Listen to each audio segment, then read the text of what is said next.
What's up, it's ENDYMION, and there's been a massive shakeup in the industry that I would like to discuss. Beyond this, I'll also be covering some smaller stories about things like Assassin's Creed and more in this video. To begin, let's talk about the big industry merger. From GameDeveloper.com, we have this article titled, IGN Entertainment buys game industry, rock paper shotgun, and other gamer network outlets.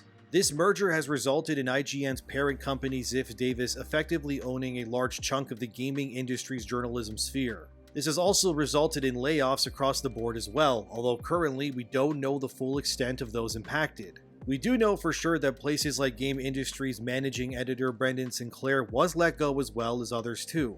This is a massive merger, and I don't think enough people realize the ramifications of such an announcement. If you're someone who's watched this channel a lot, you know that I often have a bone to pick with games journalists. Mostly because they tend to spew narratives out of both sides of their mouths and are never held accountable. During the whole eruption of Sweet Baby Inc. and the Steam Curator page, this became increasingly clear, as journalists attempted to run damage control all over the industry to shift the narrative as best as they could. Remember when places like IGN, Verge, and Kotaku tried to say the Sweet Baby controversy began because of Kabrutus Rambo? When in reality, it was Chris Kindred of Sweet Baby who openly attempted to attack and silence Kabrutus instead. The point here is that context matters. And the sad reality is that the majority of games journalists these days, with some exceptions like Gene Park or Jason Schreier, are oftentimes very disingenuous. And they use their platforms to spread misinformation in order to tell a narrative. This isn't the first time they've done this, and it won't be the last. Currently, you could even argue the myriad of damage control that's being ran right now by every gaming website that's protecting Yasuke in Assassin's Creed Shadows to be a great example of this. Suddenly, he's this legendary samurai, and he accomplished all of these things when he didn't do any of it. In fact, the backlash has become so suppressed by mainstream media, if you were a casual reader of game news, you'd think Yasuke really was who the trailers depicted him as. And this is a problem because due to these websites, they are able to completely transform narratives in order to fit their own agendas. This is why there's such a big backlash between these journalists and people like myself and others. Because while they clearly bend the truth, we just tell you what it is and then let you decide for yourselves. Whether you buy a game that these websites promote is out of my hands because obviously I don't control you. But what I can do is give you the information and present it to you in a non-biased manner so that you are presented with all of the facts in front of you. And from there, you can go about trying to form your own opinion and actions after you've been informed.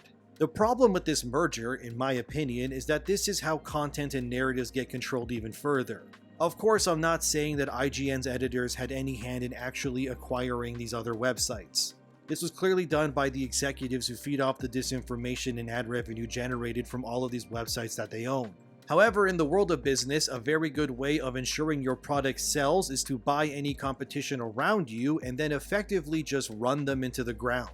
You may think that's a terrible waste of money, but why buy a competitive website and then ruin it by laying off people? How can you then run that website that was your competition if you remove people who are familiar with working on that site? Wouldn't it make more sense to keep the staff and maybe hire even more to ensure you gain double the revenue since you own both websites? That's a very naive and good intentioned way of looking at it, but the reality is far bleaker. It's actually more effective to buy your rival, then gut it from the inside out. This way the rival website will bleed uncontrollably as staff is either laid off or they leave on their own. This will obviously ruin the website's integrity and longevity, which eventually leads to the rival website becoming a shadow of itself. And once the website is killed, or in IGN's cases, since they bought so many websites in this merger, they can effectively kill off all of them, and then ultimately it causes users and ad revenue to be further concentrated on the remaining platforms. Basically, IGN's owners bought these companies to milk them for whatever it's worth, and once they inevitably fail, it will just cause IGN as a website to become more sought after. Because if you want gaming news and suddenly Rock Paper Shotgun or VG 24/7 are gone, where do you go for your news? Exactly, likely to IGN. It's like businesses buying up their competition to ensure that there is no competition. It's safer in the long run to snatch up potential rivals before they become too expensive to manage. It's like when War Machine in Avengers Endgame says, why don't they just kill Thanos as a baby? While yes, that's dark to think that way, that's kind of what these mergers are meant to do in the long run.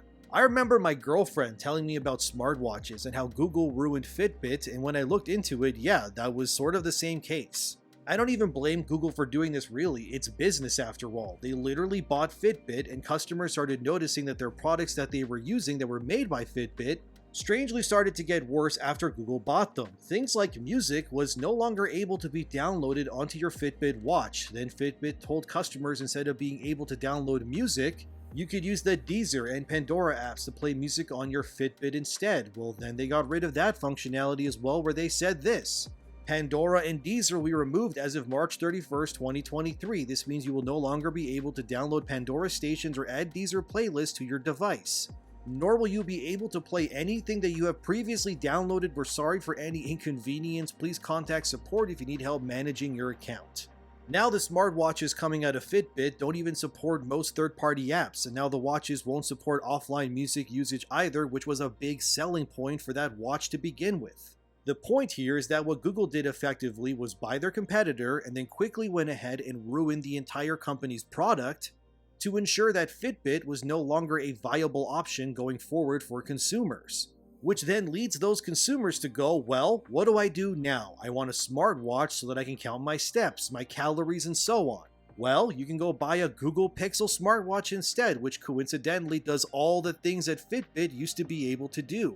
You see what I mean? This is a classic crush your rival's chess move, and this is what IGN's parent company Ziff Davis is also doing.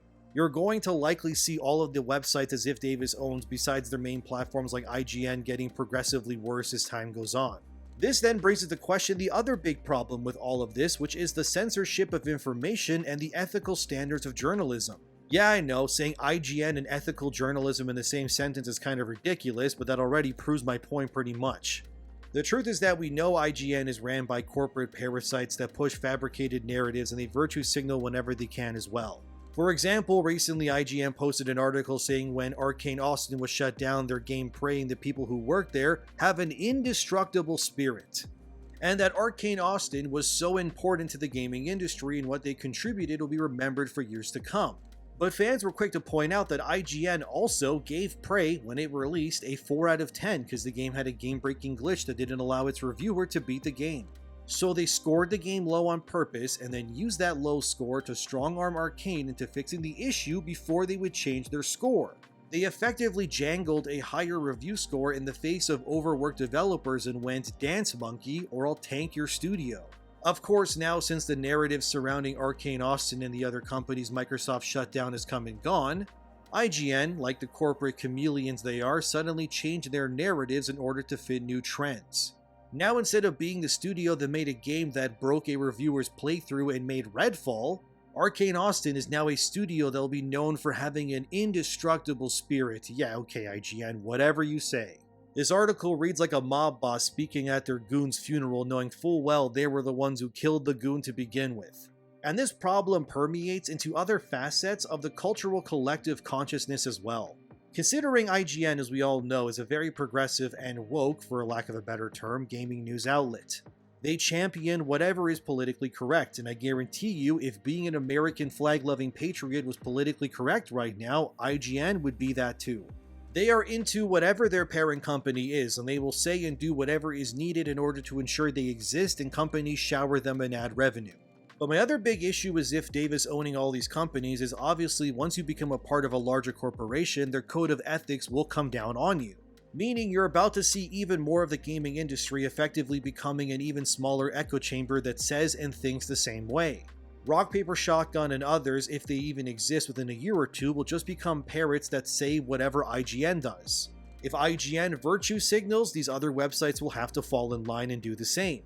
If IGN tells you that Yasuke was actually a legendary black samurai who freed Japan from its oppressors, you can bet your ass these other websites will have to say the exact same thing. This ends up making the gaming journalism sphere a much smaller and much more controlled space. We're already constantly dealing with the shifting of goalposts and narratives pretty much every day.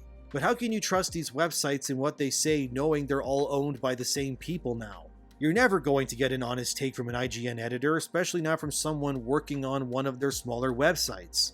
Because to be an individual and to speak the truth is to go against the code of ethics of a modern games journalist.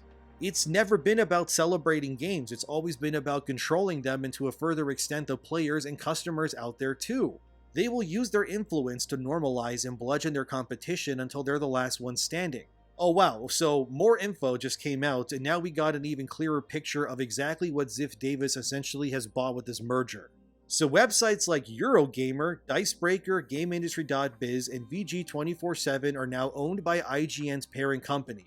They also have confirmed that they own shares in websites like Outside Xbox, Digital Foundry, and Hookshot.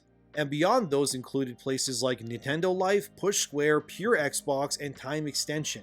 So as you can see, IGN's parent company just bought up half of the video game journalism industry pretty much? I mean, sure, there's plenty of smaller sites, but in terms of bigger competitors, yeah, they basically bought up almost all of them. So now you can expect all of these websites to either just echo everything IGN says to a T, or they will cease to exist. Which either reality is fine, because it just means more people will be trafficked to IGN because of the lack of choice in the future. We saw the same thing in the games industry too. I mean, Microsoft spent like $70 billion buying up places like Activision, Blizzard, and Bethesda. That deal, of course, led to them owning a bunch of other studios too. And then when they closed down places like Tango Gameworks, people were confused. Why do that? Why would you close a studio that makes you critically acclaimed games on smaller budgets? Well, it's because Microsoft doesn't really care about that stuff. They just want heavy hitters, so what they ended up doing according to reports was folding a lot of these studios and took whatever devs they could and then gave them to other studios that were working on bigger projects. So if Xbox wants to have bigger titles like a new Fallout or something, in their mind they probably thought, well, what do we do? Do we allow current Bethesda to keep working at a snail's pace either due to a lack of manpower, or do we close these smaller studios like Tango or Arcane Austin, take whatever people we can from those closures and stuff, and then put them into other places to work on our bigger franchises? Effectively meaning in order to create the next entry in, say, Fallout to happen faster, the price was paid in human livelihoods in the form of Tango and so on. And this, my friends, is the sad reality of game studios and the journalism as a whole. We're having what's effectively a monopoly of talent and choice being controlled by a small group at the very top. It's literally going in the Cyberpunk 2077 direction where everything will just be owned by massive corporations and that's it. Of course, players have pointed out that places like Bethesda has actually had their quality somewhat dilute since Microsoft bought them. But this is likely because, as we know, Xbox's leadership team is pretty much as inept as it gets when it comes to managing game dev teams already. But the rot of the game's journalism runs deep, and like I said, these websites are utilized to push narratives as facts. Take this article recently from Variety that was titled, "Nearly half of video game players say creation and self-expression are their main reasons for gaming, new study finds." You'd read that article's headline and go, wow, they really interviewed that many people for an article on Variety? Well, not exactly. They try to spin the story by saying that roughly 46% of gamers play video games for self-expression, imagination, and creation being their main reasons. So I guess games like Minecraft or Fortnite is what players want according to Variety, and this metric is up 10% since last year, but of course Variety outs themselves when they say this. Fandom study was compiled via a survey of 5,000 entertainment and gaming fans globally, and combined with proprietary insights from fandom's first-party platform data of over 350 million monthly users, 45 million content pages across 250,000 wikis. There it is, see what I mean? Half of gamers apparently said this article is true, but in actuality, they only surveyed 5,000 people. Sure, they try to mitigate this by saying they use data from other platforms, but the point still stands. If you were just to read that article without actually delving into it, you'd think it's true, and this has always been the danger of journalism for me. Spreading misinformation aplenty, hoping people are too stupid to realize otherwise. None of it is okay, and with the gaming journalism sphere getting smaller and more controlled, the worse these takes will become. And the smaller the window for opportunity arises, the more potential hires will need to bend over backwards to appease others in order to land the jobs. Which is just how you end up with either the people already hired just hiring their friends or people who agree with them 100%. Which in turn makes the echo chamber echo ever harder. Misinformation is everywhere. Even Grums pointed out that the source of all of the Yasuke historical facts, it comes largely from a book that's called African Samurai, The True Story of Yasuke, a Legendary Black Warrior in Feudal Japan. But what's interesting is people were quick to point out that this book that is considered the basis of knowledge when it comes to someone like Yasuke was derived from a diary which has, and I'm not kidding you, only 2 sentences about Yasuke. That's it. That's all we have. Yet here we have a book that is 480 pages long with the historical facts being 2 sentences long. You tell me how someone can write an almost 500-page book about 2 sentences. That's insane, and this is the basis of the legendary Black Samurai apparently, which is pretty much just fiction that's being disguised as non-fiction instead, and this is why it's so important to push back and fight against disinformation. They try telling you that Yasuke saved Japan or Cleopatra was black, yet we know that none of this is true. And these websites like IGN, which have also pushed the story that Yasuke is some legendary historical figure, is being pushed as fact upon an impressionable audience. And they're hoping that most of you won't read further into things and just accept it as fact. Now when you take a website as disingenuous as IGN and you get their grubby claws all over most of the journalism websites out there, what do you think will happen? It'll be a storm of misinformation disguised in the clothes of virtue signaling, a lie that's sold as truth, and if you deny or reject it, you'll be blacklisted and attacked. No company should own anything. Not only does it eliminate competition, but it allows the ones at the top to shape entire narratives with ease. And the thought of IGN of all people owning pretty much everyone outside of places like GameSpot, I guess, is not a good sign. It means the art of misinformation and fabricated new truths will not only become the norm, but the only thing available to the general public. If you thought gaming journalism was bad now, just wait until this is all finalized and finished. You're about to see cherry-picked moronic Wikipedians of the likes that you've never seen before. As if that wasn't bad enough, places like EA are going to be pushing for more ads in their video games going forward too. From unusualwhale.com they reported on this, and it's looking bleak, fellas. EA even said, advertising has an opportunity to be a meaningful driver of growth for us. We have teams internally in the company right now looking at how we do very thoughtful implementations inside of our game experiences. EA has tried this before when they placed ads from the Amazon Prime show The Boys in UFC 4 back in 2020. But I can't even show you a clip of that because Amazon will copyright strike me if I show footage of that show. They plan to implement these ads into their live service titles like Need for Speed and Battlefield going further. So I guess while you're shooting people in the next Battlefield, you might see an ad randomly pop up saying that you should buy some Pepsi or something. If EA really wants to be dystopian, they could put a bunch of ads in the spawn room in Battlefield, so whenever players start a match or respawn, they'll just get blasted with all kinds of ads, which doesn't sound good at all to me. I'm a firm believer that if I buy a game that's full price, I should not have to pay extra for anything else to enjoy it, or be bombarded with nonsense constantly. And clearly, this is not how these studios are seeing it. Oh boy, can't wait for an eventual Elden Ring sequel where I have to see a McDonald's ad in between me spawning after dying when I fight a boss. Cause I'm sure that'll go over for everyone really well. But as you can see it, they're trying to ensure that you can never escape the pull of the corporate glove. It's just forever designed to bombard you constantly as long as you play. It sounds awful, but that reality is slowly coming true. But I just want you to remember that the same IGN that has spewed countless virtue signals like saying they stand with Tango Gameworks after they were absorbed by Bethesda, literally had their own parent company do the same for their own benefit. The same IGN that attacked Kai Cenat, or Cenat, I don't really know how to say his name, just tell me how to say it in the comments, but anyway, they tried to paint his Elden Ring livestream win by saying that he incited riots. We know that these journalists, they hate streamers and YouTubers because unlike journalists, many streamers and YouTubers just say what's actually happening without being tied down by all the red tape they have to jump through constantly themselves. Overall, I think that gaming journalism websites and journalists in general are sort of a dying breed. I don't expect IGN to ever really disappear, but I do fully expect it to be one of the only remaining websites of its kind going forward. And that's less because smaller websites can't thrive on their own, and more so because the big guys will just eat the little guys so they can hog all the revenue and market share to themselves. And I personally think if the only way you can ensure your company or brand is strong is by destroying your rivals by literally buying them out, it kind of proves that maybe your product wasn't the best to begin with, sadly. This is the same IGN that once had editors walk out in protest after one other editor said they were sexually harassed by another one. And this is also the same IGN that hired a plagiarizer and then he ended up destroying their goodwill within a month of being hired. That was crazy too. The gaming industry is going to get more insufferable, friends, and the corporate pull is also going to get even more tighter going forward. I don't really expect things to get better anytime soon, and now that IGN is technically more powerful than ever before, it's not looking good. For a company with that much power to be controlling narratives and virtue signaling constantly, it will mean the misinformation machine will be running overtime. But I guess you really can't spell ignorant without IGN, can you? As always, let me know what you think. Thanks to my patrons. Like, subscribe, and share if you enjoyed the video. And what websites do you use for honest gaming news? The only one I can really think of for pure gaming news is probably Gamatsu. Beyond that, it's kind of hit or miss for me. Anyway, enjoy your day, I hope you take care of yourselves, and I'll see you in the next one.